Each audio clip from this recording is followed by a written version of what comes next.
एक आदमी गांव में रहता था, छल कपट माया चार युक्त था, बहुत बेईमान था और धोती कपड़े जो भी गांव के हिसाब से ड्रेस पहनता था। वो ही आदमी शहर में आ गया, तो शहर में आया तो देखा लोग यहाँ ऐसे कपड़े पहनते तो वैसे कपड़े पहनने लगा, मकान लोग ऐसे बनाते तो वैसा मकान बना लिया, लोग यहाँ पर ऐसे अपने घर में सामान रखते तो वैसा सामान रख लिया, लोग यहाँ पर ऐसे शिष्टाचार से बोलते तो वैसा शिष्टाचार से बोलने लग गया। लेकिन अंदर से तो वो ही है जो गांव में था, वो बदला नहीं है बिल्कुल भी। वो बदलेगा कैसे? ये तो बाहर का जो सिस्टम था, जो बाहर का वातावरण था, वो बदल गया। अब उस बदलाहट को तुम अगर उसकी बदलाहट समझते हो तो कितना बड़ा भ्रम है। ऐसे ही हमारे जीवन में हम कभी किसी ग्रुप में शामिल हो जाते हैं, कभी कुछ करने लगते हैं, कभी कुछ, वहाँ का बाहर का वातावरण चेंज हो जाता है।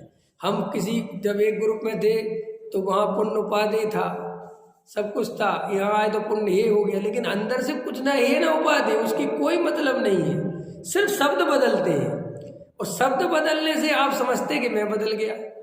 अच्छा बताओ, आत्मा शुद्ध है कि अशुद्ध है? प्रश्न है। आत्मा शुद्ध है। रमेश जी आपके जवाब दे रहा हूं मैं कल के। ये जो आप कल बाल नोच रहे थे ना कि मैं क्या करूं, भैया यही करना है कि बैठ के विचार करना है कि क्या सही है क्या गलत है, किसी के भरोसे नहीं जीना है। आपको अंदर ये लगना चाहिए कि अभी तक कुछ नहीं हुआ, मैं करूं तो करूं क्या। जो मन आता ना, ये प्रश्न कितना बड़ा है कि क्या करूं, कम से कम ये प्रश्न उत्पन्न तो हो गया, क्या करूं। अभी तो हमारे मन में प्रश्न ही नहीं आता क्या करूं, हम तो कर ही रहे सब सही।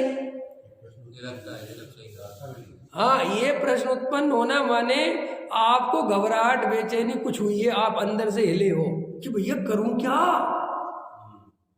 आप सारा जितनी हमारे महल जमाए हुए थे, जितने हमने क्या कहते हो प्यादे खड़े गिरे थे, सब गिरा दिए, कुछ बचता ही नहीं। हम पूजा के भरोसे जी रहे थे, वो भी गिरा दिए।